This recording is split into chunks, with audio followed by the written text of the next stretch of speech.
A paz de Cristo, igreja.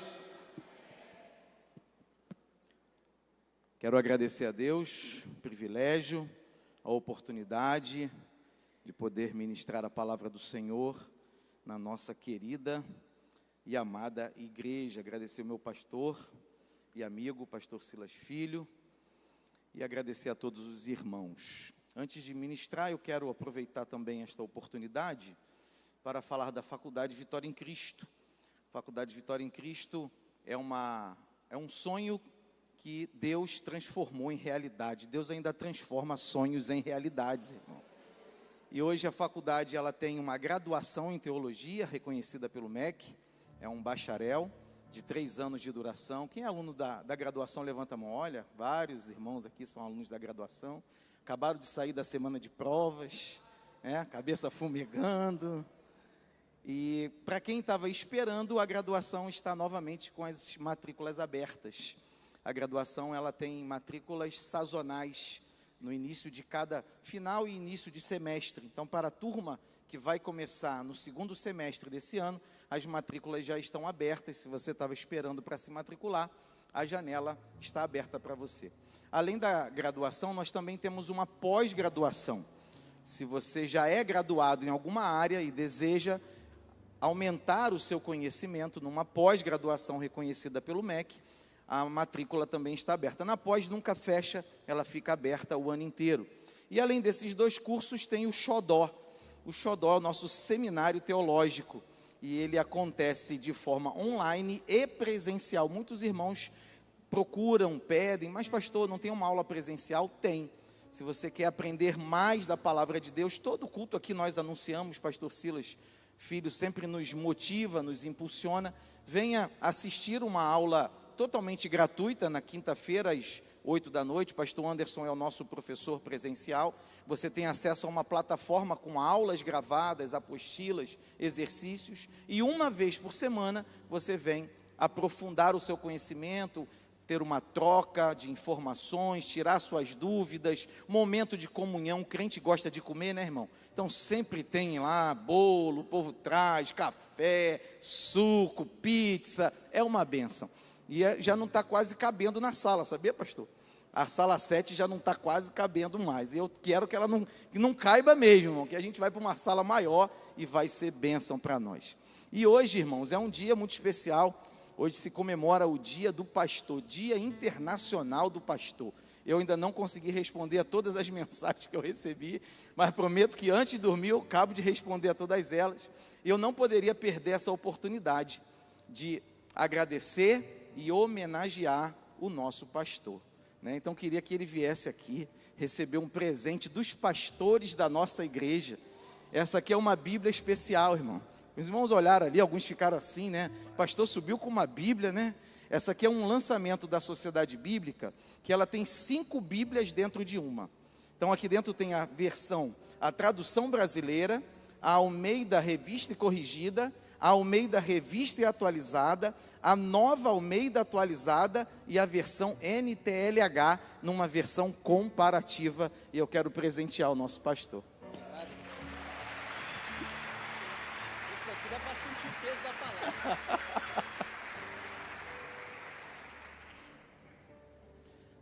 Nessa noite, irmãos, Deus colocou uma palavra no meu coração para te motivar a continuar. Eu sei que você já lê, mas todo mês o nosso pastor determina uma leitura bíblica. E já tem alguns meses e nós estamos encerrando a leitura bíblica do livro de Ezequiel. E eu quero falar um pouco sobre Ezequiel e trazer para você um conhecimento um pouco mais ampliado sobre esse profeta.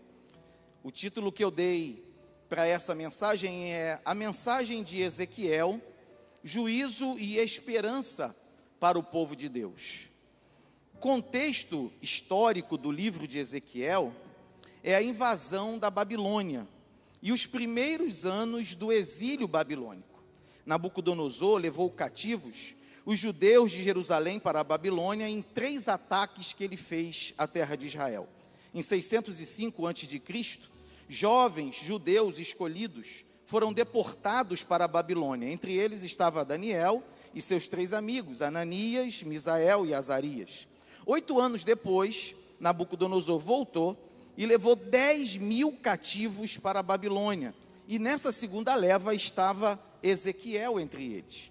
E 11 anos depois, Nabucodonosor volta, destrói totalmente a cidade e o templo, e a maioria dos sobreviventes foi transportada para a Babilônia.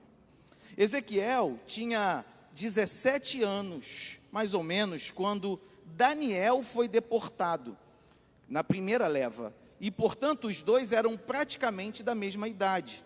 Ezequiel e Daniel foram contemporâneos de Jeremias, porém mais jovens do que ele, e provavelmente foram influenciados por Jeremias, por ele ser o profeta mais velho em Jerusalém.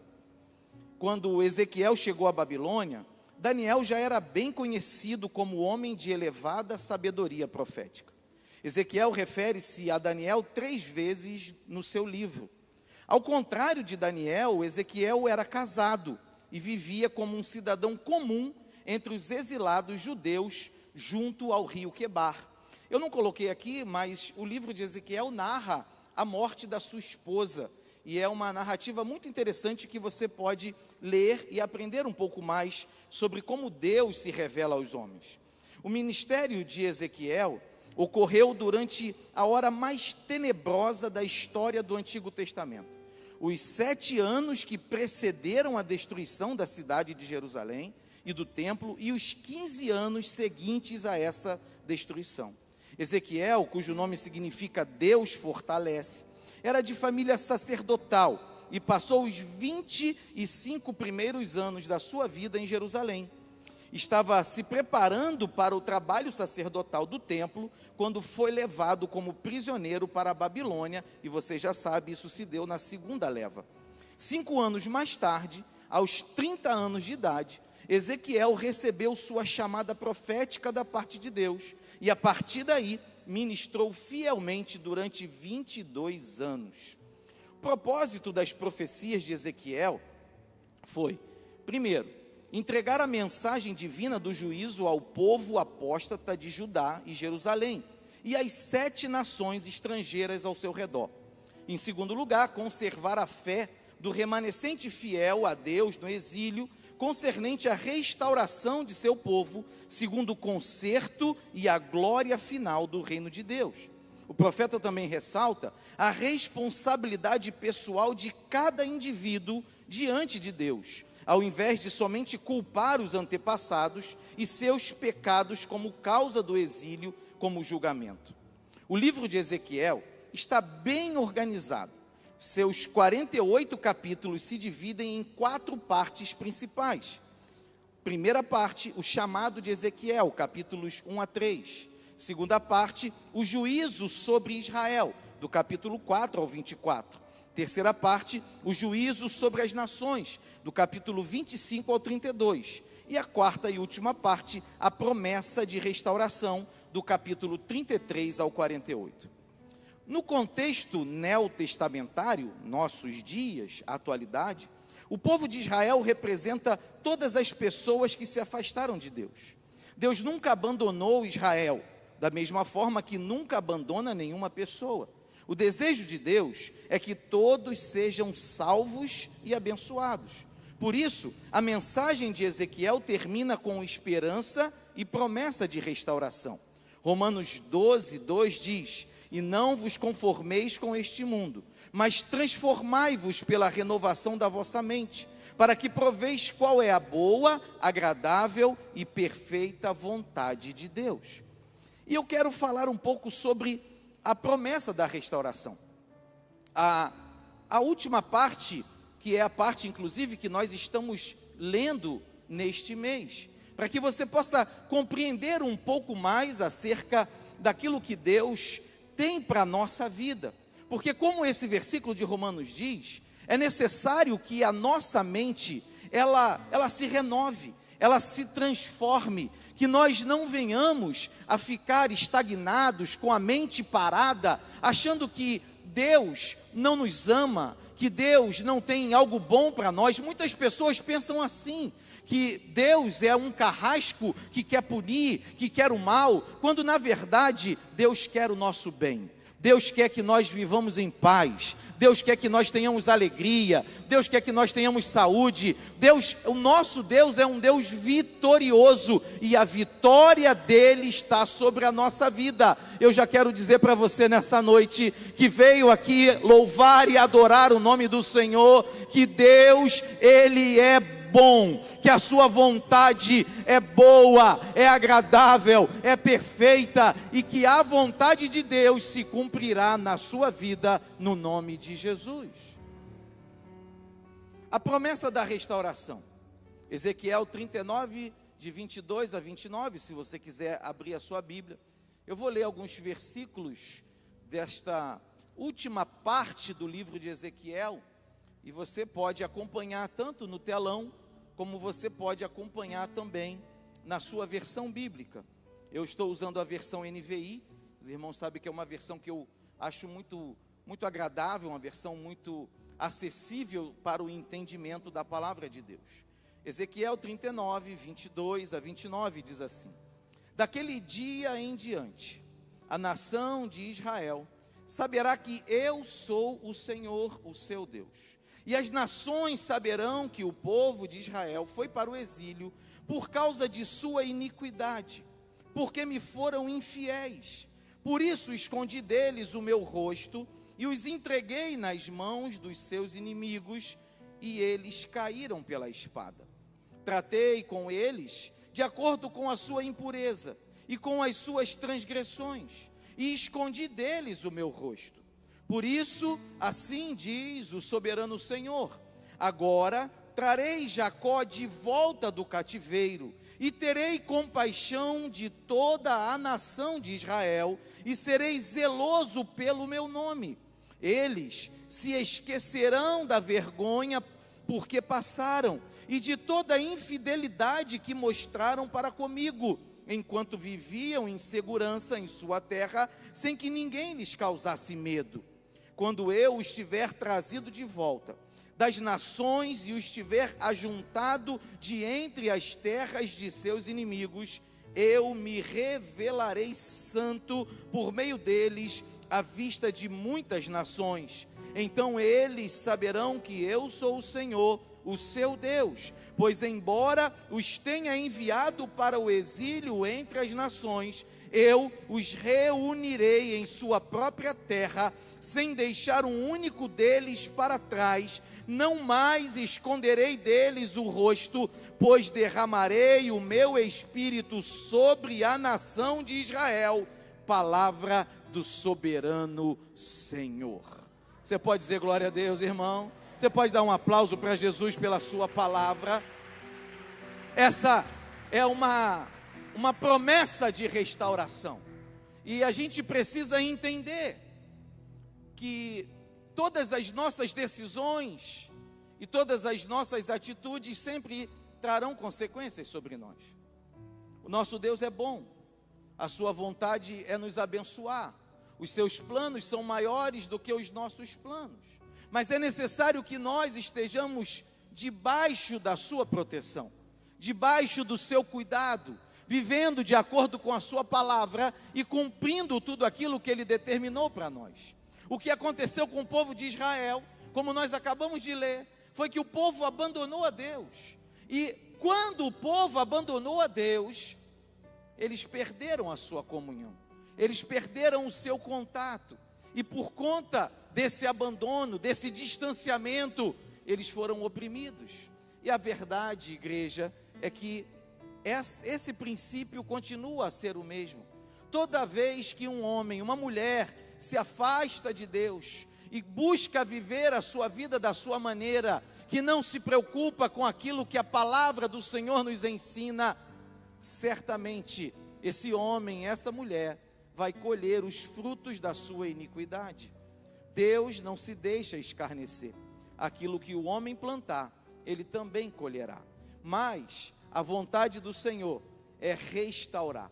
Por isso, Ezequiel termina com essa promessa maravilhosa. uma promessa de um novo tempo, uma promessa de retidão, uma promessa em que a vergonha seria deixada de lado, em que a infidelidade seria esquecida, em que o Senhor estaria presente e eles viveriam de acordo com a boa, agradável e perfeita vontade de Deus. Eu quero profetizar isso na sua vida. Eu não sei por onde você tem andado, eu não sei se você tem se afastado do Senhor, mas hoje Deus te trouxe aqui nesta igreja para participar deste culto, porque Ele tem planos na sua história, e os planos de Deus são de restauração, de restituição, de bênção e não de maldição, para que você seja feliz e para que você viva aqui na terra e lá no céu por toda a eternidade,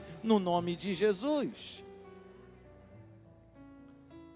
Dentro desses capítulos em que Ezequiel fala da restauração do Senhor, eu destaquei algumas bênçãos da restauração, algumas ações de Deus sobre o povo.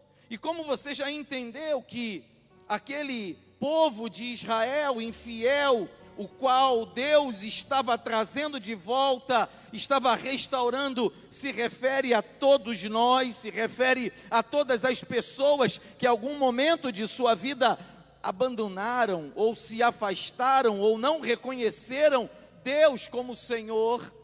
As bênçãos da restauração também são para nós. Da mesma forma que o afastamento de Deus traz consequências negativas, da mesma forma que o não reconhecimento de Deus como ser supremo, como Deus poderoso, como Criador, como Salvador, faz com que a pessoa ela venha trilhar por caminhos difíceis. Da mesma forma, quando a restauração ocorre na vida dessa pessoa, as bênçãos da restauração estão sobre ela. Nós, que somos igreja do Deus vivo, nós já gozamos dessa bênção, ela já está sobre nós. Podemos nos alegrar no Senhor pelo seu agir, pelo seu cuidado. Podemos adorar a Deus por tudo aquilo que Ele é e por tudo aquilo que Ele faz em nossas vidas. Eu separei apenas 4. Se você ler os últimos capítulos de Ezequiel, como está determinado para esse mês, e você estudar, e aqui eu faço um parênteses, ler não é estudar, ler é diferente de estudar. Você pode ler a Bíblia, e isso é muito bom, faça isso todos os dias. Não apenas leia, medite na palavra do Senhor, mas meditar também não é estudar. Estudar é ir além. Estudar é observar o contexto, estudar é olhar passagens paralelas, estudar é se aprofundar no conhecimento. Faça isso e você vai descobrir muitas outras bênçãos além dessas que eu separei para falar hoje. Separei apenas 4. Bênçãos da restauração: o cuidado e o resgate do pastor, a aliança, a segurança e a provisão, o perdão e a transformação, e por último, a restauração total, a ressurreição espiritual. A primeira bênção está em Ezequiel 34, 11, 16 e o 31. Se você está com a sua Bíblia aberta e assim desejar, você pode marcar o texto, você pode acompanhar, ou se você desejar também, acompanhe pelo telão. Ezequiel 34, versículo 11. Porque assim diz o soberano Senhor: eu mesmo buscarei as minhas ovelhas e delas cuidarei. Você pode dizer amém? Assim como o pastor busca as ovelhas dispersas quando está cuidando do rebanho, também tomarei conta das minhas ovelhas. Eu as resgatarei de todos os lugares para onde foram dispersas num dia de nuvens e de trevas. E eu as farei sair das outras nações e as reunirei, trazendo-as dos outros povos para a sua própria terra, e as apacentarei nos montes de Israel, nos vales e em todos os povoados do país. Tomarei conta delas numa boa pastagem, e os altos dos montes de Israel serão a terra onde pastarão. Ali se alimentarão num rico pasto nos montes de Israel.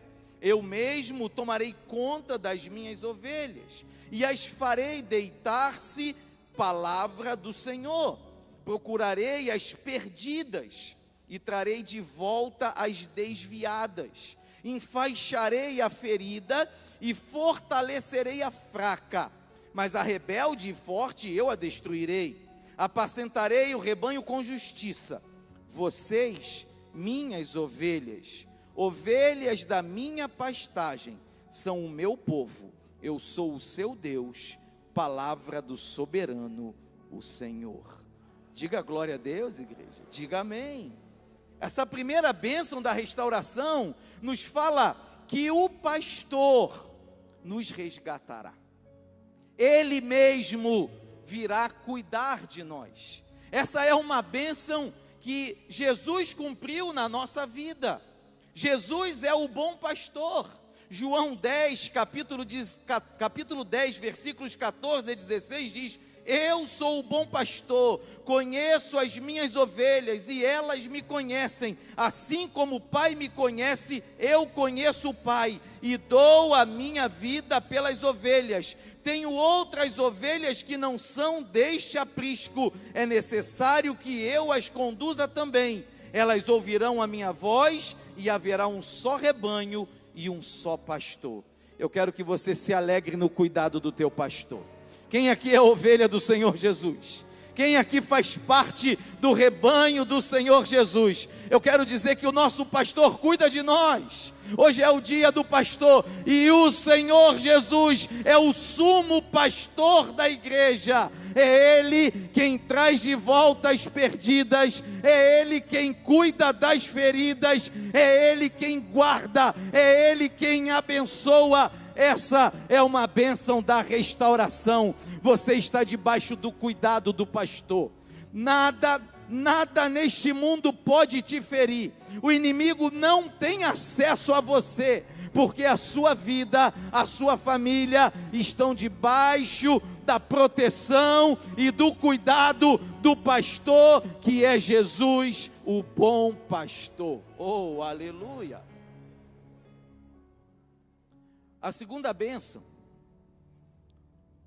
continua no capítulo 34, versículos 25 ao 30. Ela fala de aliança, ela fala de segurança e ela fala de provisão.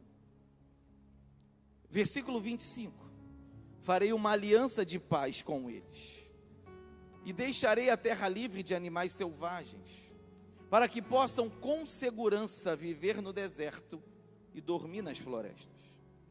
Eu as abençoarei e abençoarei os lugares em torno da minha colina.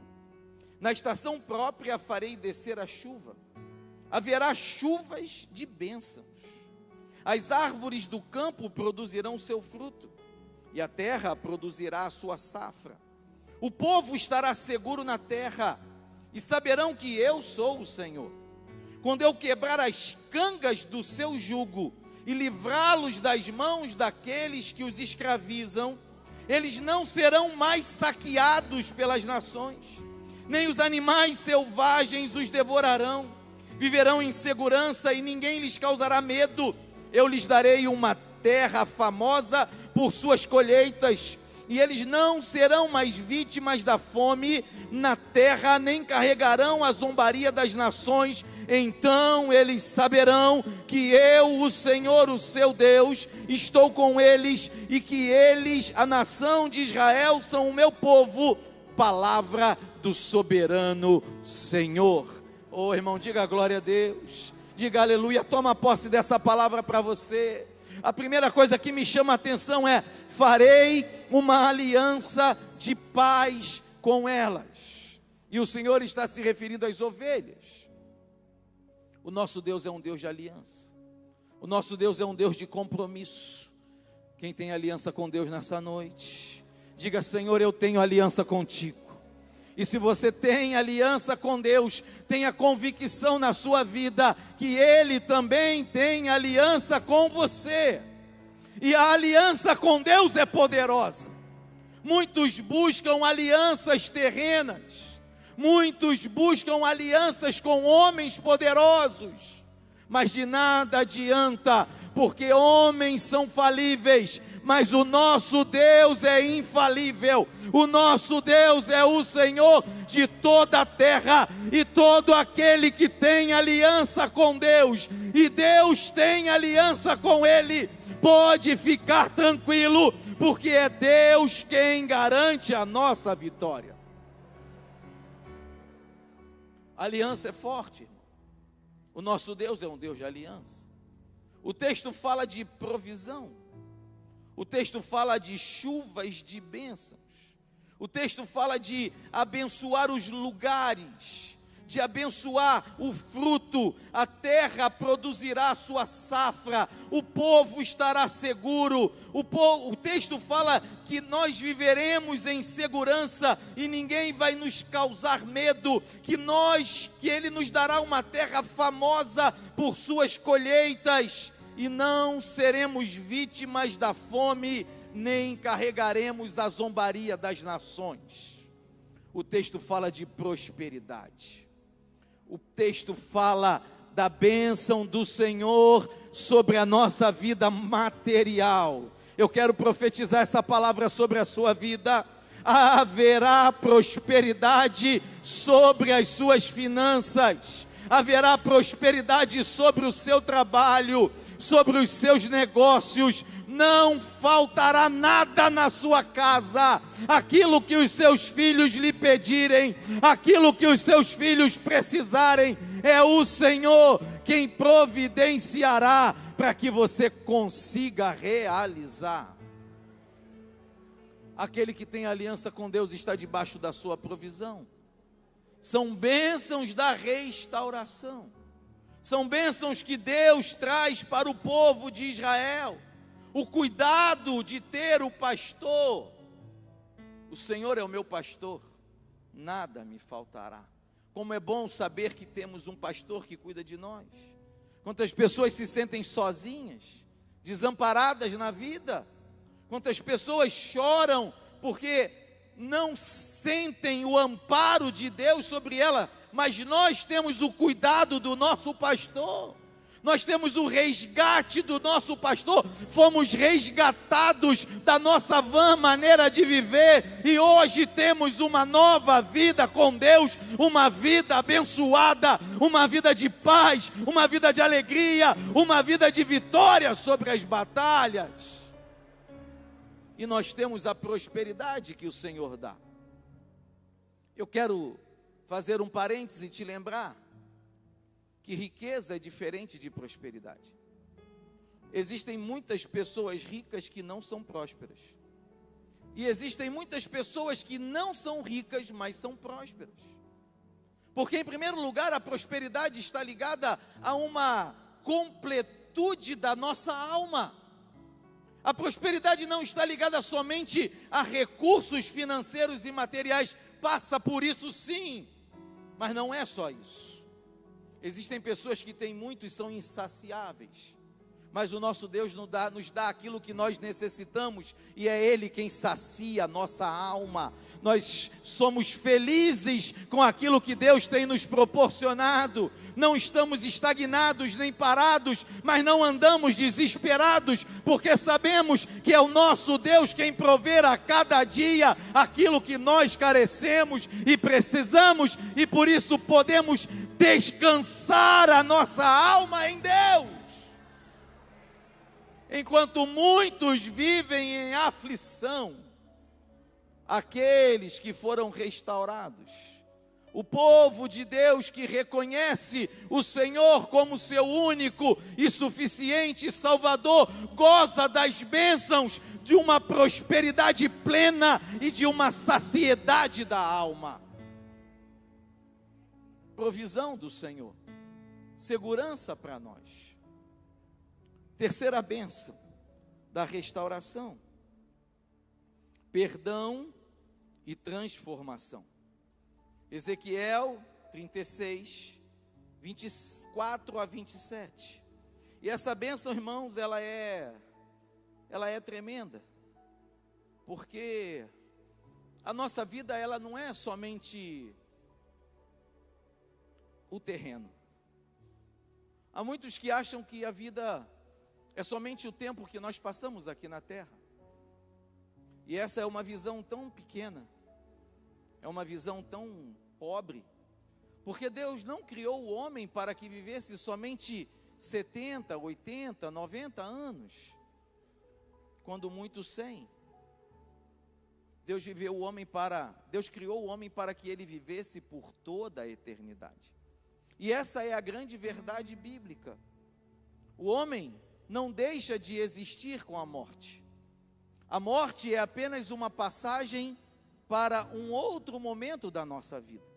E todas as decisões e ações que nós tomamos nesta vida influenciarão aquilo que virá depois dessa passagem. É por isso que essa bênção se torna tão importante e tão relevante no contexto da restauração de Israel, que somos nós, o povo de Deus. Versículo 24, capítulo 36, livro de Ezequiel. Pois eu os tirarei das nações, os ajuntarei no meio de todas as terras, e os trarei de volta para a sua própria terra.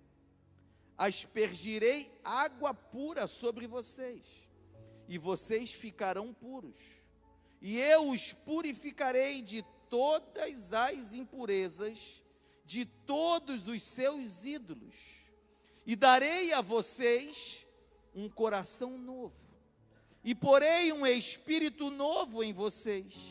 Tirarei de vocês o coração de pedra, e lhes darei um coração de carne.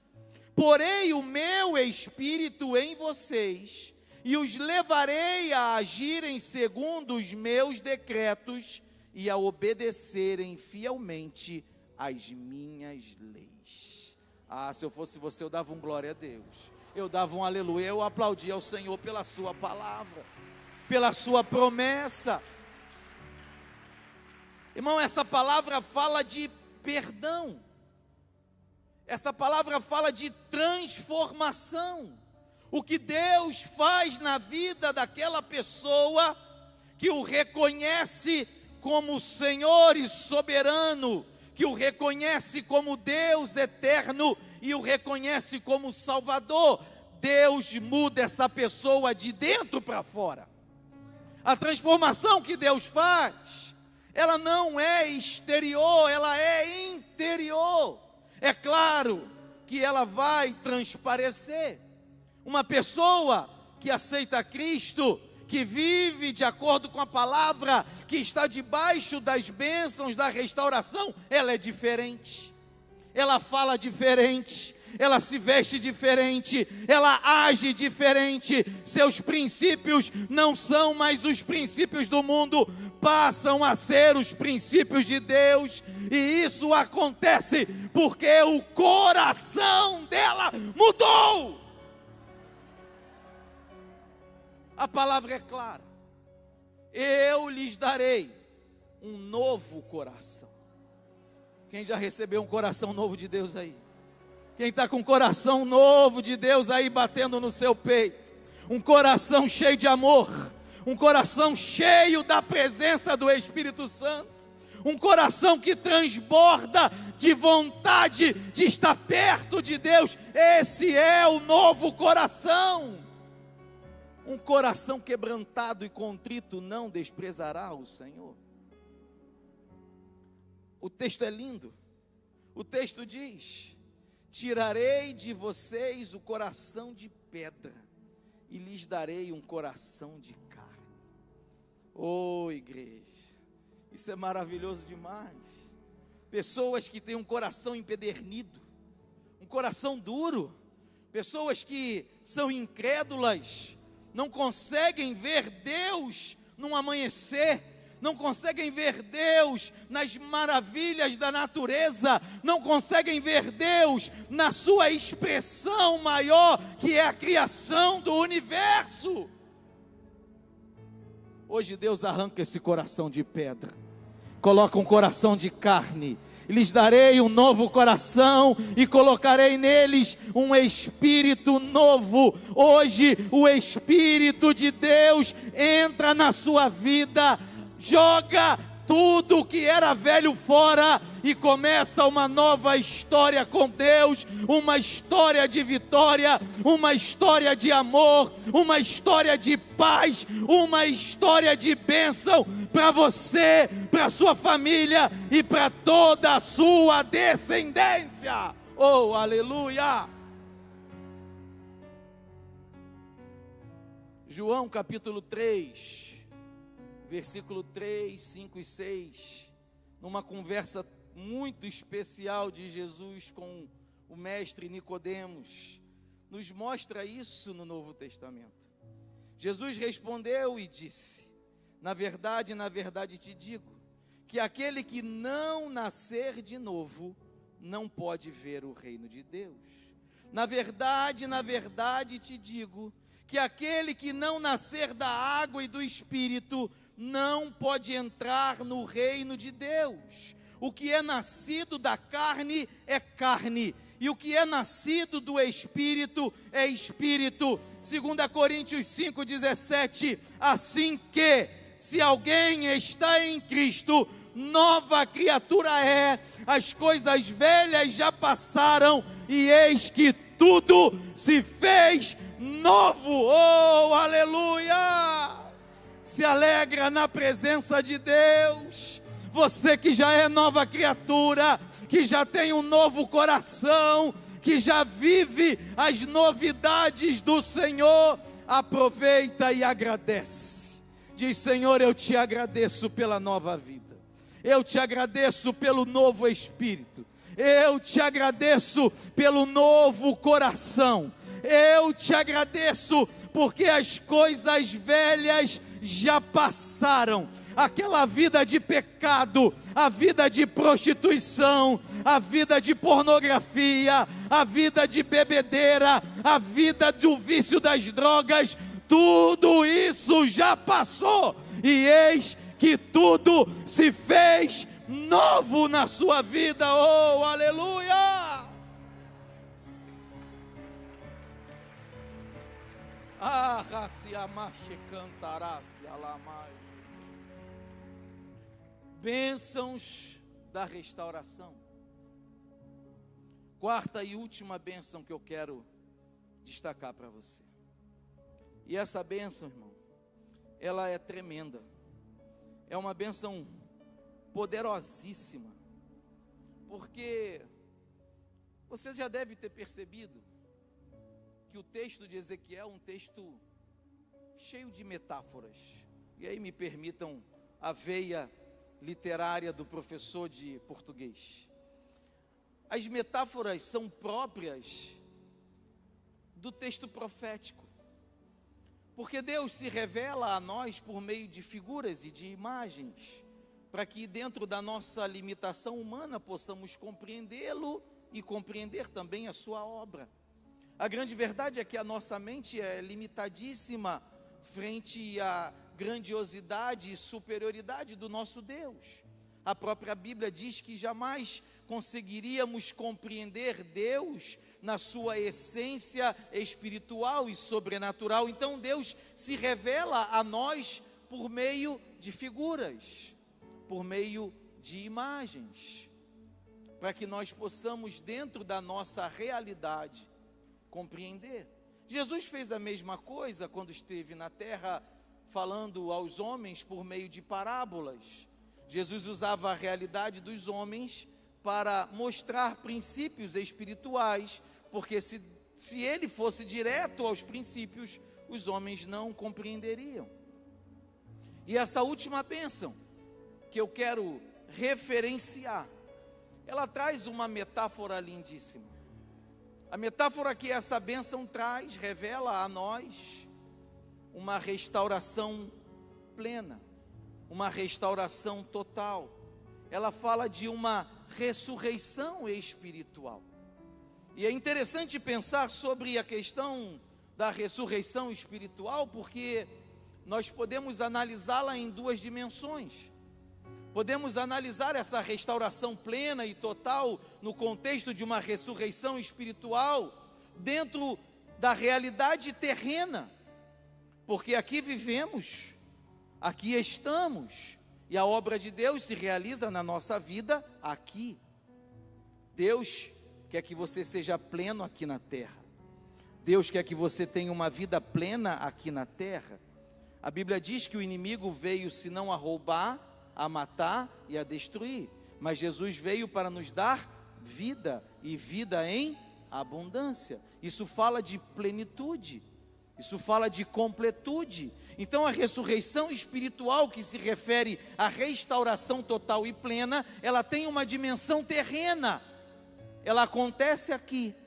Aquele que estava morto passa a viver, aquele que estava caído, Deus levanta, aquele que estava sem ânimo e força, Deus restaura, e ele segue a sua vida feliz e contente, vivendo os planos e projetos de Deus. Essa é a dimensão terrena. Mas a Bíblia não para aí. A Bíblia tem muito mais. A obra de Deus não está limitada ao nosso tempo terreno. A obra de Deus, ela se estende por toda a eternidade. Então o texto que nós vamos ler agora, que se refere à bênção da restauração plena e total, que é a ressurreição espiritual, tem ações no nosso tempo, mas a sua ação principal, ela se dará por toda a eternidade. Essa ressurreição, ela perdurará para sempre, nunca terá fim. Aquele que ressuscita em Cristo jamais morrerá. Crente não morre. Guarda essa palavra. Crente não morre, porque ele tem a vida eterna em Cristo Jesus. Está preparado para o texto, irmão? Esse texto é lindo demais. Só esse texto é uma pregação. Ezequiel capítulo 37, versículos de 1 a 14, é um texto longo, mas eu quero lê-lo em toda a sua totalidade. A mão do Senhor estava sobre mim, e por seu espírito ele me levou a um vale cheio de ossos. Ele me levou de um lado para outro, e pude ver que era enorme o número de ossos no vale, e que os ossos estavam muito secos, sequíssimos. Ele me perguntou: filho do homem, esses ossos poderão tornar a viver? E eu respondi: ó soberano Senhor, só tu o sabes. Então ele me disse: profetize a esses ossos e diga-lhes: ossos secos, ouçam a palavra do Senhor. Assim diz o soberano Senhor a estes ossos: farei um espírito entrar em vocês, e vocês terão vida. Porei tendões em vocês, e farei aparecer carne sobre vocês, e os cobrirei com pele. Porei um espírito em vocês, e vocês terão vida. Então vocês saberão que eu sou o Senhor. E eu profetizei, conforme a palavra recebida. E enquanto profetizava, houve um barulho, um som de chocalho, e os ossos se juntaram, osso com osso. Olhei, e os ossos foram cobertos de tendões e de carne, e depois de pele, mas não havia espírito neles. A seguir ele me disse: profetize ao espírito, profetize, filho do homem, e diga-lhe: assim diz o soberano Senhor, venha desde os quatro ventos, ó Espírito, e sopre dentro desses mortos, para que vivam. E profetizei conforme a palavra recebida, e o Espírito entrou neles, eles receberam vida, e se puseram de pé, e era um exército enorme. Então ele me disse: filho do homem, esses ossos são toda a nação de Israel.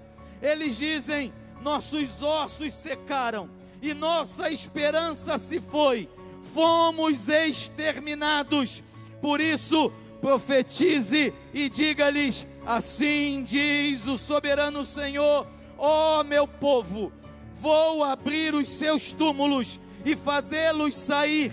Trarei vocês de volta à terra de Israel. E quando eu abrir os seus túmulos e os fizer sair, vocês, meu povo, saberão que eu sou o Senhor.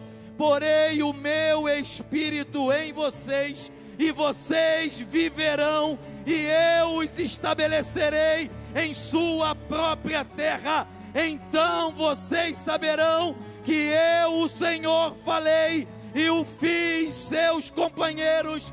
Palavra do Senhor. Oh, cantará se alamai. Ei, cantará mai, canto alamai. Palavra do Senhor, igreja.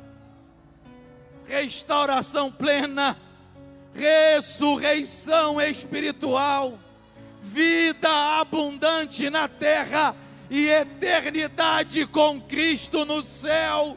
Essa é a promessa do Senhor para nós. Esta é a mensagem do profeta Ezequiel para o povo da Babilônia, e é a mensagem de Deus para todo aquele que precisa de restauração na sua vida.